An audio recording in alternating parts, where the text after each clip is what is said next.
Dwayne syndrome में किसी को कोई कन्फ्यूजन है, कुछ पूछना है?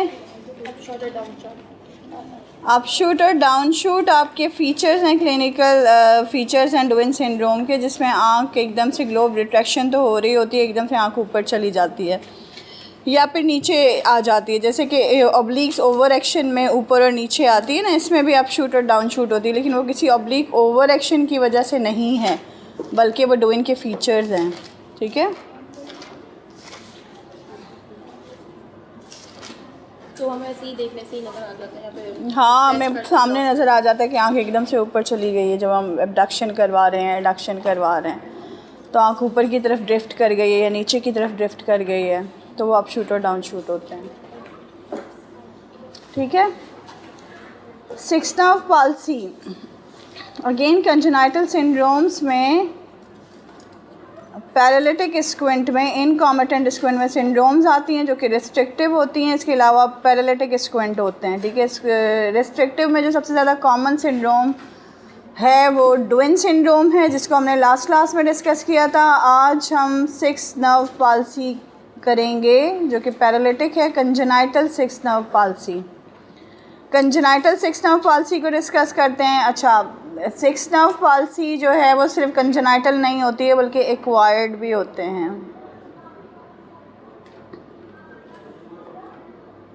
ये सबसे ज़्यादा कॉमन केसेस हैं जो हमें ओपीडीज़ में देखने को मिलती हैं, एक डोइन सिंड्रोम और दूसरा सिक्स्थ नर्व पाल्सी, और अक्सर लोग इसको मिसडायग्नोज करते हैं, डोइन को सिक्स्थ नर्व से और सिक्स्थ नर्व को डोइन से। लेकिन चूंकि डोइन के फीचर्स बिल्कुल क्लियर हैं, जिसमें ग्लोब रिट्रैक्शन है, जिसमें नैरोइंग एंड वाइडनिंग है, और अक्सर पेशेंट कंप्लेन भी कर रहा होता है कि एक आंख छोटी हो जाती है। छोटी क्यों होती है? बिकॉज ऑफ ग्लोब रिट्रैक्शन, वो रिट्रैक्ट हो रही होती है ग्लोब, तो आंख यूँ स्क्वीज़ कर जाती है, छोटी हो जाती है।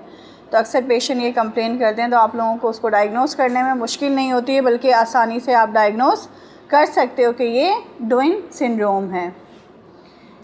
इसके अलावा सिक्स्थ नर्व है। सिक्स्थ नर्व में भी आपको ईज़ोट्रोपिया मिलता है हमेशा।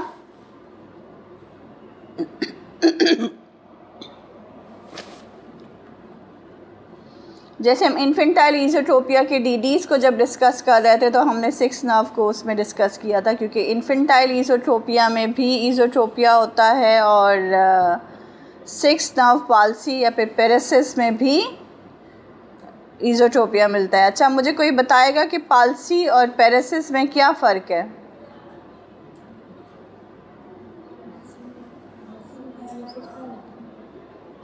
पेरेसिस और पाल्सी दोनों में क्या फ़र्क है?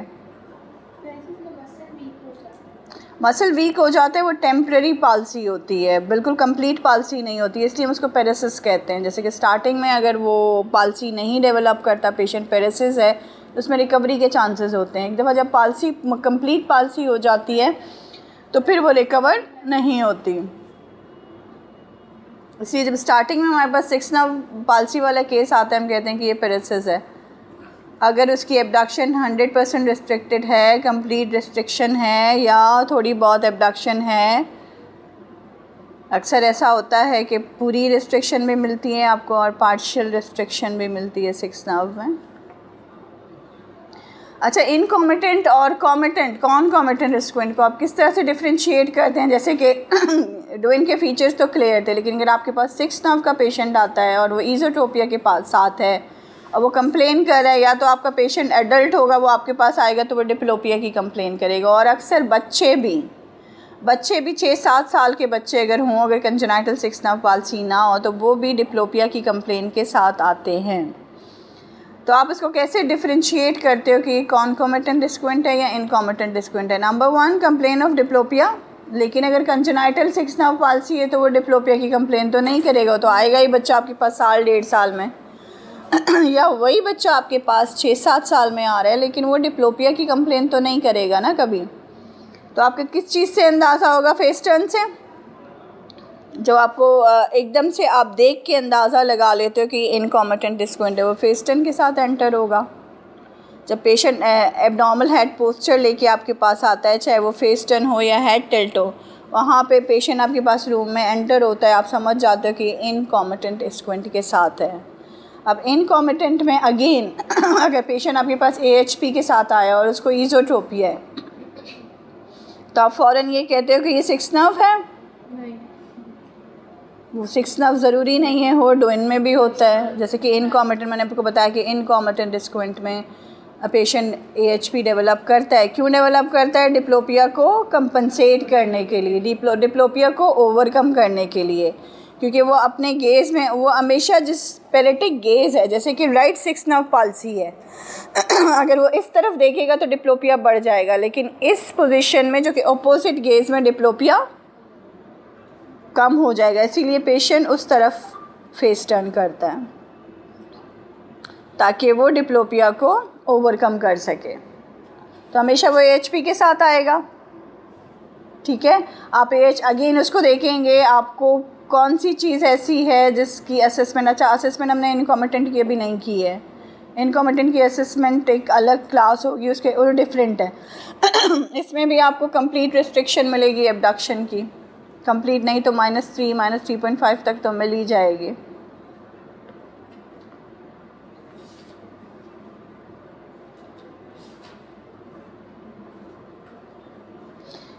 इसमें कोई ग्लोब रिट्रैक्शन नहीं होगी, इसमें ईज़ोटोपिया मिलेगा, एब्डक्शन रिस्ट्रिक्शन मिलेगी, टोटल लिमिटेशन ऑफ एब्डक्शन और AHP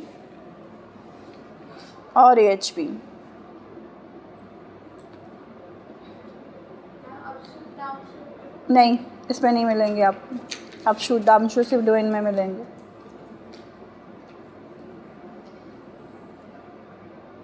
अच्छा, कभी कभी ऐसा होता है कि कंजेनाइटल स्क्विंट है लेकिन उसने बहुत लेट आपको दिखाया, तो मीडियल रेक्टस कॉन्ट्रैक्चर हो जाता है और एब्डक्शन उसमें भी रिस्ट्रिक्टेड मिलती है तो आप कभी कभी ऐसा होता है कि आप लोग उसको भी डायग्नोज कर लेते हो कि 6 नर्व है।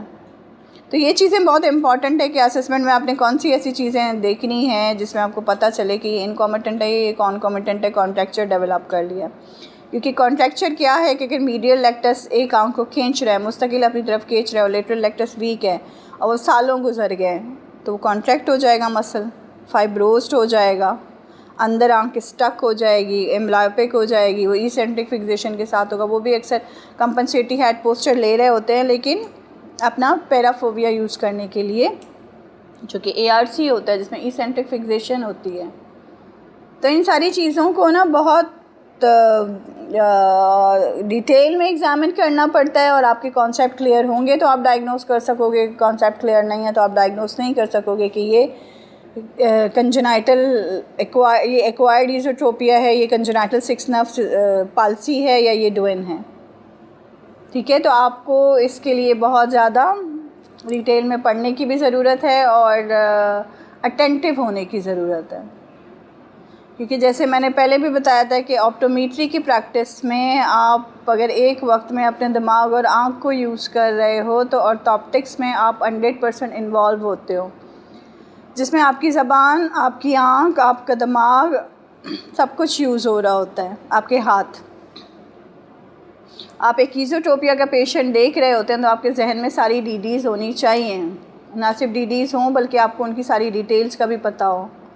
आपको इनकॉमिटेंट स्क्विंट को कैसे असेस करना है और कॉन्कॉमिटेंट को कैसे असेस करना है, ये सारे स्टेप्स पता हों, तो जाके आप डायग्नोस कर सकोगे कि ये ईज़ोट्रोपिया कंजेनाइटल है, इन्फेंटाइल ईज़ोट्रोपिया है, ये 6 नर्व की वजह से है, ये डोवेन सिंड्रोम की वजह से, या ये कोई और सिंड्रोम है। ब्राउन सिंड्रोम भी है, सियानसिया सिंड्रोम भी है जिसमें ईज़ोट्रोपिया मिलता है। ठीक है, अगर 6 नर्व का पेशेंट एडल्ट आपके पास आता है या 8 साल से बड़ा बच्चा आता है तो वो हमेशा डिप्लोपिया की कंप्लेन के साथ आएगा।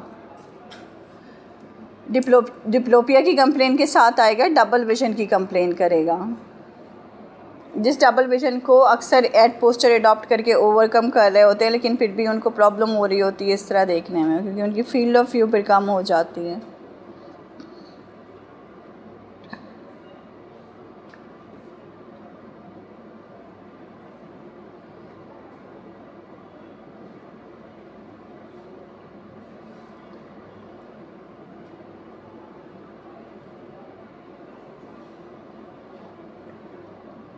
इसमें सेकेंडरी डेविएशन मिलती है आपको, जितने भी इनकॉमिटेंट स्क्विंट हैं उसमें आपको सेकेंडरी डेविएशन मिलती है, जहाँ से आपको अंदाज़ा होता है कि ये इनकॉमिटेंट स्क्विंट है, कॉन्कॉमिटेंट नहीं है। सेकेंडरी डेविएशन क्या है, जैसे कि आपके पास राइट, फॉर एग्जांपल आपके पास राइट ईज़ोट्रोपिया के साथ पेशेंट आया है, आपने राइट आप जैसे ही फिक्सेशन लेती हैं आँख, राइट आई फिक्सेशन लेगी, लेफ़्ट आई में डेविएशन बहुत बढ़ जाएगी। मतलब अगर हर्शबर्ग इसका ऑब्जेक्टिव एंगल राइट आई का 20 डिग्री है तो सेकेंडरी एंगल 40 डिग्री तक चला जाएगा। क्यों?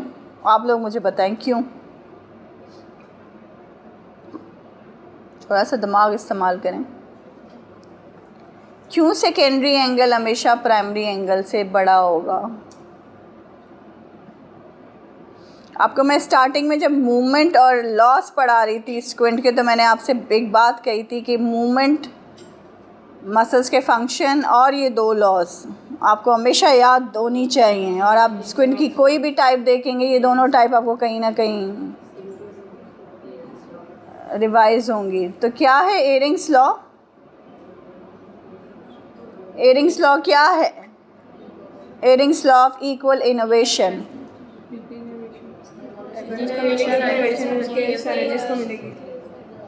कॉन्ट्रालैटरल सिनर्जिस्ट को, योग को, ठीक है। तो यहाँ यही हो रहा है, यहाँ एयरिंग्स लॉ अप्लाई हो रहा है। जितनी इनोवेशन वीक मसल को मिल रही है गिवन डायरेक्शन में काम करने के लिए, सेंटर में आने के लिए, उतनी इनोवेशन उसके योग को मिल रही है। उसका योग कौन सा है?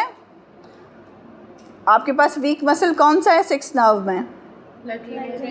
Lateral lettuce. उसका योग कौन सा मसल है? या कॉन्ट्रालैटरल सिनर्जिस्ट कौन सा मसल है? लेफ्ट आई का मीडियल लेक्टस। लेफ्ट आई का मीडियल लेक्टस। तो वो जितनी इनोवेशन ब्रेन, वो चूँकि वीक मसल है ब्रेन, उसको ज़्यादा इनोवेशन भेजेगा। तो ज़्यादा इनोवेशन भेजेगा ताकि वो काम करे। वो तो पैरालाइज हो चुकी है या पैरासिस है, तो थोड़ी बहुत मूवमेंट आ जाएगी, लेकिन ये तो नॉर्मल है ना। यहाँ का मीडियल लेक्टस तो नॉर्मल है, इसको जब ज़्यादा इनोवेशन मिलेगी तो वो बहुत अंदर चली जाएगी। इसीलिए सेकेंडरी डेविएशन हमेशा प्राइमरी डेविएशन से आपको ज़्यादा मिलेगी, ठीक है।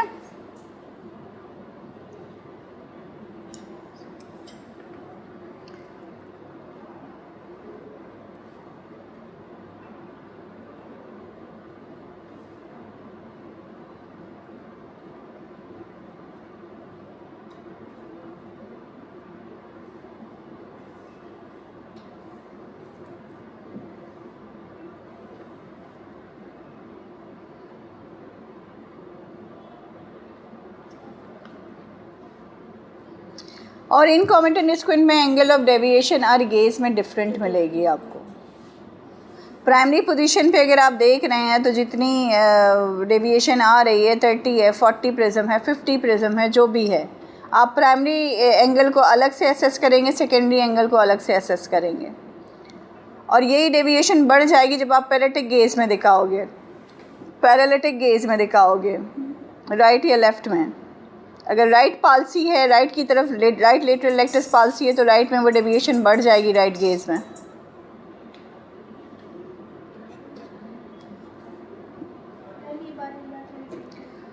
पैरेटिक गेज में डेविएशन हमेशा बढ़ जाती है। इनकॉमेटेंट स्क्विंट में कभी भी, इनकॉमेटेंट हम इसको इसीलिए कह रहे हैं क्योंकि ये कांस्टेंट नहीं है, ये वेरिएबल है।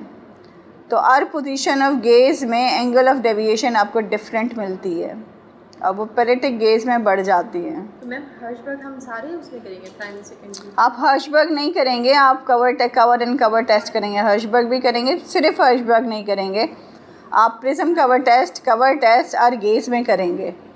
और अगर आपके पास वर्टिकल डेविएशन वाला पैरालिटिक स्क्विंट है तो आप टिल्ट में भी करेंगे और गेजेस में भी करेंगे, तो वो बहुत लेंदी असेसमेंट हो जाती है।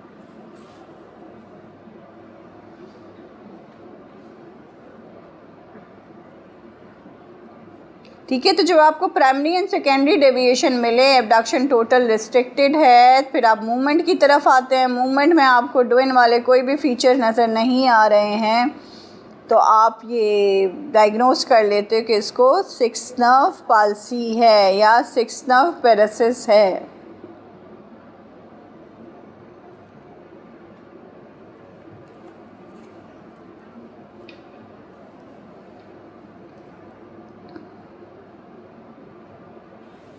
और डुइन का एक और इम्पॉर्टेंट फीचर है जिससे आप इसको डिफ्रेंशिएट कर सकते हो। डुइन में हमेशा कन्वर्जेंस भी वीक होती है।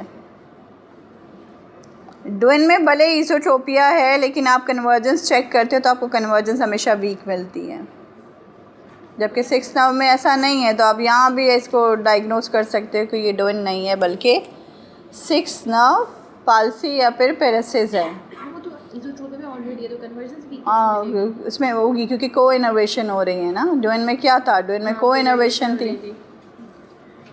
तो कन्वर्जेंस आपको वीक मिलेगी। मतलब वो प्यूपल वाला टेस्ट करवा के कन्वर्जेंस चेक करेंगे। प्यूपिल वाला टेस्ट कभी भी कन्वर्जेंस के लिए नहीं होता। कन्वर्जेंस के लिए हम कौन सा टेस्ट करते हैं? ये पेंसिल पुशअप या फिर RAF रूलर यूज़ करते हैं। आप सिंपल पेंसिल पुशअप करें, वो यहाँ आके आँख इधर चली जाएगी। अगर इधर नहीं भी जा रही है, ईज़ोट्रोपिक आई है, तो वो अंदर जाएगी ही नहीं।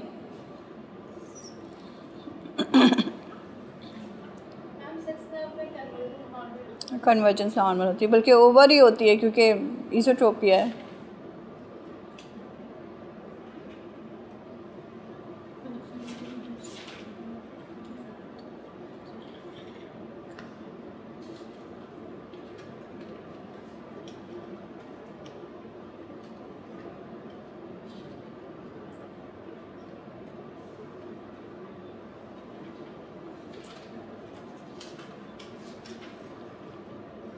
ठीक है, तो आप इसकी असेसमेंट ऐसे करेंगे जैसे हम इनकॉम्पिटेंट स्क्विंट की असेसमेंट करते हैं। और असेसमेंट की हम एक अलग से क्लास लेंगे कि इनकॉम्पिटेंट स्क्विंट की असेसमेंट हम किस तरह से करते हैं, कौन से टेस्ट करते हैं। इसके अलावा हम BFTs भी ज़रूर करते हैं क्योंकि हमें बहुत सारी हिंट्स मिलती हैं BFT से। और अगर आपका पेशेंट, आपको ये कंफर्म नहीं हो रहा कि वेदर ये रिस्ट्रिक्टिव है या पैरालिटिक है, तो आप उसके लिए हेस्ट टेस्ट की तरफ भी जाते हैं ताकि आपको पता चले कि आपका पेशेंट रिस्ट्रिक्टिव स्क्विंट के साथ है या फिर पैरालिटिक स्क्विंट के साथ है। दोनों इनकॉम्पिटेंट होती हैं। रिस्ट्रिक्टिव में सारे सिंड्रोम्स आते हैं और पैरालिटिक कोई नर्व पैरालाइज हो जाए जिसकी वजह से पेशेंट स्क्विंट डेवलप करे या मूवमेंट रिस्ट्रिक्टेड हो, वो पैरालिटिक स्क्विंट है।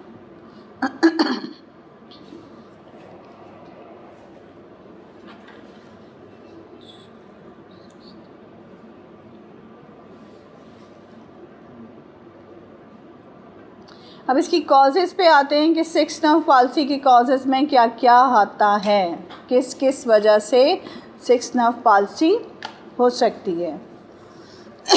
Number 1, congenital. कंजेनाइटल में बहुत सारी कॉजेज़ होती हैं। फॉरसेप बेबीज़ में अगर 6 नर्व कहीं दब गया या प्रेस हो गया या स्लिप हो गया, या कंजेनाइटल कोई और वजह भी हो सकती है जिससे कि कंजेनाइटल 6 नर्व पाल्सी हो सकती है। ठीक है, कंजेनाइटल ट्रॉमा, बर्थ ट्रॉमा जिसे कहते हैं, ड्यूरिंग डिलीवरी बर्थ ट्रॉमा हो सकता है, उससे भी 6 नर्व पाल्सी हो सकती है। मैटरनल इन्फेक्शन की वजह से भी 6 नर्व पाल्सी हो सकती है, और ये इडियोपैथिक भी होती हैं।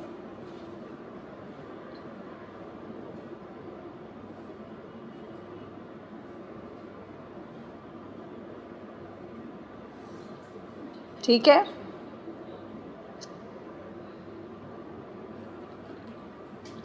इसके अलावा इसकी कॉजेज़ में है वायरल इन्फेक्शंस। अगर कोई सीवियर वायरल इन्फेक्शन हो जाए तो भी 6 नर्व पाल्सी डेवलप करता है पेशेंट, चाहे वो बच्चा हो या बड़ा हो।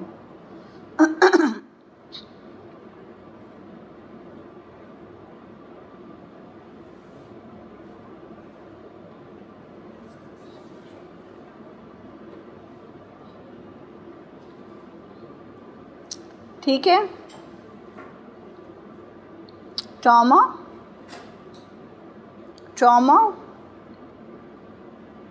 किसी को हेड ट्रॉमा हो जाए या कोई खुदा ना खास्ता कोई दूसरी ट्यूमर्स वगैरह हों, उससे भी 6 नर्व पाल्सी या कोई भी नर्व पाल्सी हो सकती है। कि न्यूरोलॉजिकल डिसऑर्डर हो पेशेंट को, उसकी वजह से भी हो सकता है। और डायबिटिक पेशेंट में ये कॉमन है। डायबिटिक पेशेंट में अक्सर पेशेंट 6 नर्व पाल्सी डेवलप कर लेते हैं। मैम डायबिटिक पेशेंट क्यों? डायबिटिक पेशेंट में से और न्यूरोलॉजिकल प्रॉब्लम्स हो सकती हैं, जैसे कि डायबिटिक न्यूरोपैथी है, जैसे कि और बहुत सारी कॉम्प्लिकेशंस हो सकती हैं, तो 6 नर्व पाल्सी भी हो सकती हैं। और ये कॉमन है डायबिटिक और हाइपरटेंसिव पेशेंट में। हाइपरटेंसिव में भी कॉमन है। ठीक है, हाइपरटेंशन में तो हो जाएगा, डायबिटिक में भी कॉमन है।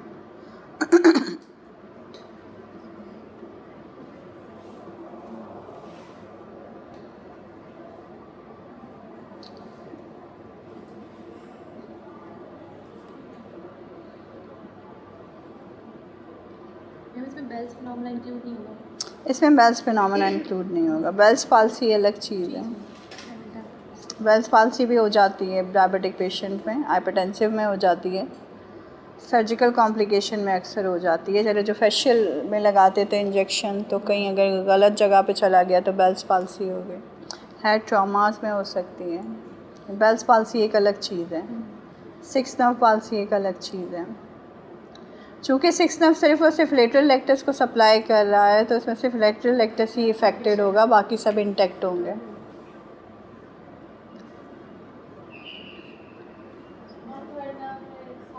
थर्ड नर्व में सारे, जैसे कल हमने पेशेंट देखा, उसकी सारी मूवमेंट रिस्ट्रिक्टेड थी, सिर्फ आँख एक कोने में थी, बहुत एक्सट्रीम लेटरल लेक्टस कोने में था, प्यूपिल भी डायलेटेड था, क्योंकि प्यूपिलरी मसल को भी थर्ड नर्व सप्लाई कर रही है। फिक्स्ड और डायलेटेड प्यूपिल था, तो थर्ड नर्व में सारे मसल्स इन्वॉल्व होते हैं, बट सिक्स नर्व में सिर्फ और सिर्फ लेटरल लेक्टस इन्वॉल्व होता है, बाकी मसल्स अपना काम कर रहे होते हैं।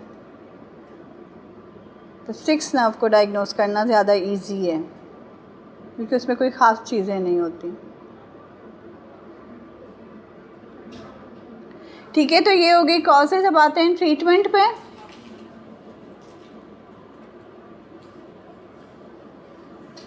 असेसमेंट में मैंने आपको बताया कि प्राइमरी एंगल आप अलग से असेस करेंगे, सेकेंडरी अलग से असेस करेंगे, गेजेस में भी करेंगे, प्राइमरी गेज में भी करेंगे, और मूवमेंट पे सबसे ज़्यादा फोकस करेंगे कि मूवमेंट में रिस्ट्रिक्शंस कहाँ पे हैं, और पेशेंट ने सेकेंडरी पाल्सी डेवलप किया है या नहीं किया है।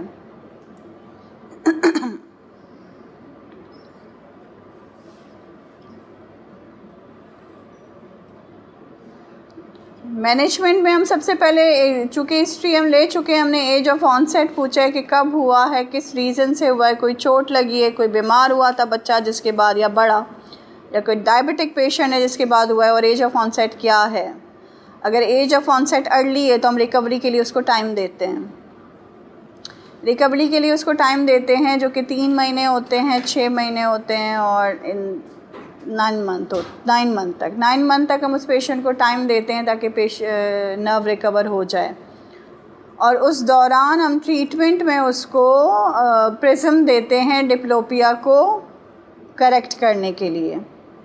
अगर कांस्टेंट डिप्लोपिया है प्राइमरी गेज पे, तो अक्सर और बेशतर इंटरमिटेंट डिप्लोपिया होता है, कांस्टेंट नहीं होता, तो ऐसे में हम प्रिज्म देते हैं। और कभी ऐसा होता है कि प्रिज्म आप लगा रहे हैं, नियर में तो इमेज सिंगल हो रही है लेकिन डिस्टेंस में स्टिल डबल है, या डिस्टेंस में तो इमेज सिंगल हो रही है लेकिन नियर में डबल है, तो ऐसी सूरत में हम फिर प्रिज्म अवॉइड करते हैं, प्रिज्म नहीं देते। फिर हम पेशेंट को ऑल्टरनेट पैचिंग बताते हैं कि 4-4 घंटे एक एक आंख को पैच करें ताकि उसका डिप्लोपिया बेहतर हो सके, उसका पोस्चर ठीक हो सके जब तक वो रिकवर नहीं हो जाता।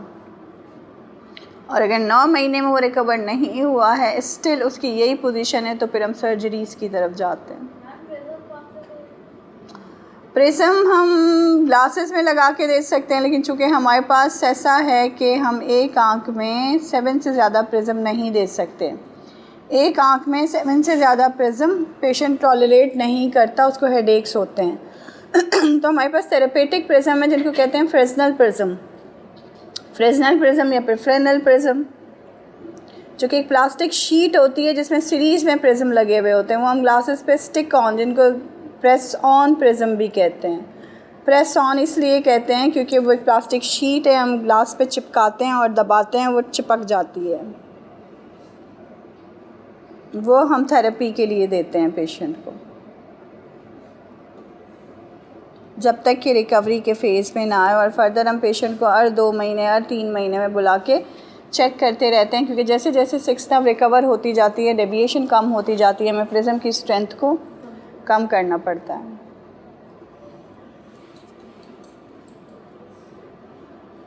और ये हम तब तक करते हैं जब तक रिकवरी वाला पीरियड चल रहा है। जब पेशेंट की रिकवरी वाला पीरियड ख़त्म हो जाए और उसको स्टिल डेविएशन है, वो पाल्सी कंप्लीट डेवलप कर चुका है, वो इम्प्रूव नहीं हो रही, रिकवर नहीं हो रही, क्योंकि अक्सर पेशेंट रिकवर कर जाते हैं, आँख स्ट्रेट हो जाती है। ठीक है, तो फिर हम सर्जरीज़ की तरफ जाते हैं। फिर हम सर्जरी करके आँख को स्ट्रेट कर देते हैं, तो पेशेंट का डिप्लोपिया ख़त्म हो जाता है, और जो रिस्ट्रिक्टिव मूवमेंट हैं वो चूँकि पैरालाइजेशन हो चुकी है तो वो इतनी अच्छी रिकवर नहीं होती।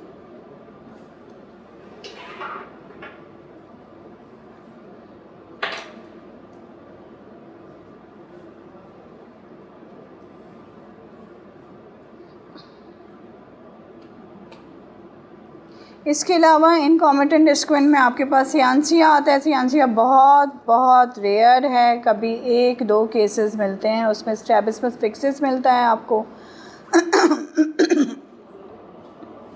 अक्सर आँख एक जगह पे स्टक हो जाती है अंदर की तरफ, वो फिक्सेशन नहीं लेती है, लेकिन फेस टर्न के साथ पेशेंट देख रहा होता है तो एम्ब्लायोपिया के चांसेस कम होते हैं। मूवमेंट इसमें भी रिस्ट्रिक्टिव होती हैं, ये कंजेनाइटल होते हैं, इसमें हम सिर्फ और सिर्फ कॉस्मेटिक सर्जरी करते हैं, या रिफ्रैक्टिव एरर अगर कोई है तो हम उसको करेक्ट करें, एम्ब्लायोपिया है तो उसको ट्रीट करें, फिर हम कॉस्मेटिक सर्जरीज़ की तरफ जाते हैं। अब ऐसे केसेस बहुत रेयर हैं। इसी तरह ब्राउन सिंड्रोम है। ब्राउन सिंड्रोम में भी अक्सर आपको ईज़ोट्रोपिया मिलता है और ईज़ोट्रोपिया के साथ साथ हाइपोट्रोपिया भी मिलता है।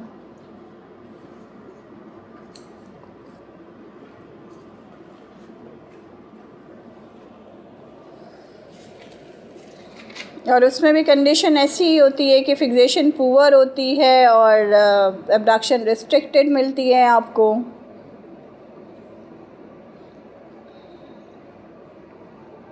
और ट्रीटमेंट इसकी भी सिर्फ सर्जरी है, ठीक है। आप कोई भी स्क्विन का पेशेंट देख रहे हो, चाहे उसकी ग्लासेस से उसको फ़र्क पड़ता हो या नहीं पड़ता हो, लेकिन सबसे पहले ज़रूरी है प्रॉपर रिफ्रैक्शन। और अगर एम्ब्लायोपिया के पेशेंट, चाहे वो स्ट्रैबिस्मिक एम्ब्लायोपिया, ज़रूरी नहीं है कि वो रिफ्रैक्टिव एम्ब्लायोपिया हो, आपको पहले करेक्शन करनी, ग्लासेस की करेक्शन करनी है, फिर एम्ब्लायोपिया थेरेपी करनी है, अगर है तो फिर सर्जरी की तरफ जाना है। सर्जरी से पहले ये चीज़ें करना बहुत ज़रूरी है। स्ट्रेट फॉरवर्ड आप कब सर्जरी की तरफ जाते हो? जब आपका पेशेंट 6/6 है, उसको कोई रिफ्रैक्टिव एरर नहीं है और वो कॉन्कॉमिटेंट स्क्विंट है, ऑल्टरनेट स्क्विंट है, सिंपल केस है, तो आप स्ट्रेट फॉरवर्ड सर्जरी की तरफ जाते हो। अदरवाइज़ सर्जरी से पहले आपको ये सारी चीज़ें देखना बहुत ज़रूरी है, ठीक है, क्योंकि विजन हमारी हमेशा पहली प्रायोरिटी होती है, ठीक है। तो ये इनकॉम्पिटेंट स्क्विन में ईज़ोट्रोपिया, ये तमाम टाइप्स आपको मिलती हैं।